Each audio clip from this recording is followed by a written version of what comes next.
right, ladies and gentlemen, Alicia Lighty here. I'm going to talk about reading for information, standard 8.3 for 8th grade, of course.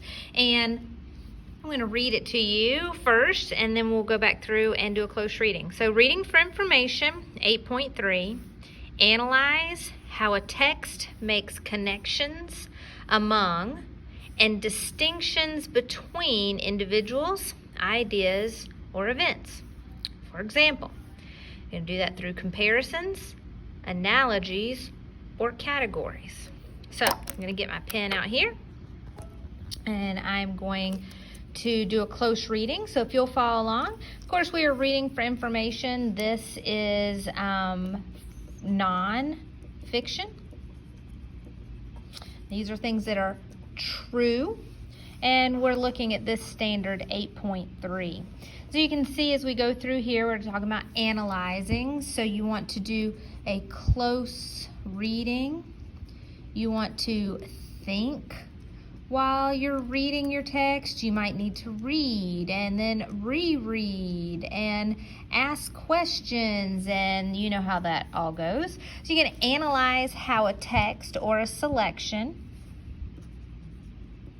makes connections, and we're connecting things. So it might be this connected to this. So we're looking for connections, how things are alike. Connections among, how they are alike, how two or more things are alike, and distinctions between. So distinctions, how things are different. E-R-E-N-T, different. So we're going to show that this is one distinct thing, and this is how it is different from another distinct thing. So we're going to show how they are different. So not comparing. This is a comparison, and this is a difference, and not comparing between individuals. So we've got individual, might be people. It could be animals or kind of things like that. So we'll just stick with individuals. Ideas, it could be somebody's different idea. Or events, how two events, how you're making connections between two events, or how two events might be different. Same with individuals and same with ideas. How are the individuals connected? How are they alike? And how are they different? And again with the ideas, how are they alike and how are they different? So you've got all these different pieces, but look, all you're doing is that comparison contrast. And I'll draw a map right here in just a second. So we're going to do comparisons. So you are going to make, again, compare. And just by default, you are going to also contrast, because a comparison is showing how they are alike and different. We just don't say this part.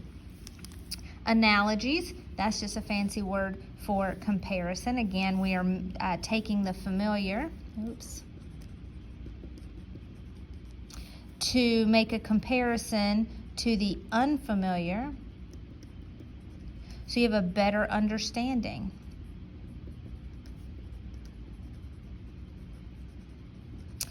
Or categories. So how are things put into categories? I usually like to use the analogy, see something familiar with something unfamiliar. A lot of times I use silverware. There's different ways to categorize the silverware. At my house, I would put all the forks here, and all the knives here, and all the spoons here, and then all the odd stuff, like the just odd stuff there. But you could categorize it so that you had, here's a set with a fork, a spoon, and a knife. And here's another set with a fork, a spoon, or a knife. So there are different ways to create categories. But I'm using the familiar, your silverware drawer, to compare it to how we might look at something here. That's an analogy.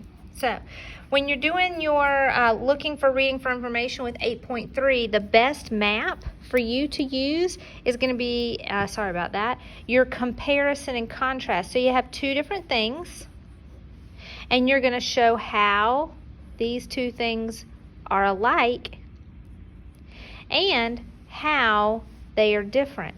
The thing about that is you're going to have this topic and another topic, and how those things on that particular topic are different.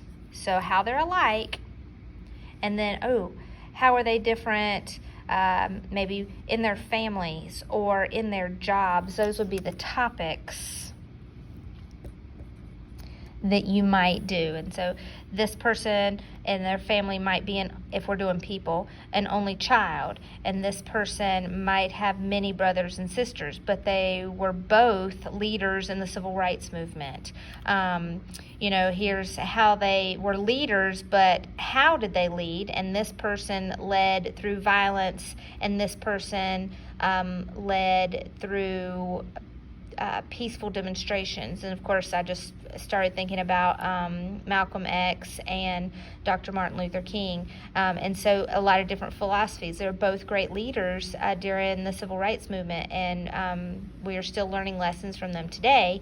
However, you can see how they went about it in different ways. So I hope this is helpful, and I look forward to hearing how you felt about it. Hope you have a great day. Bye.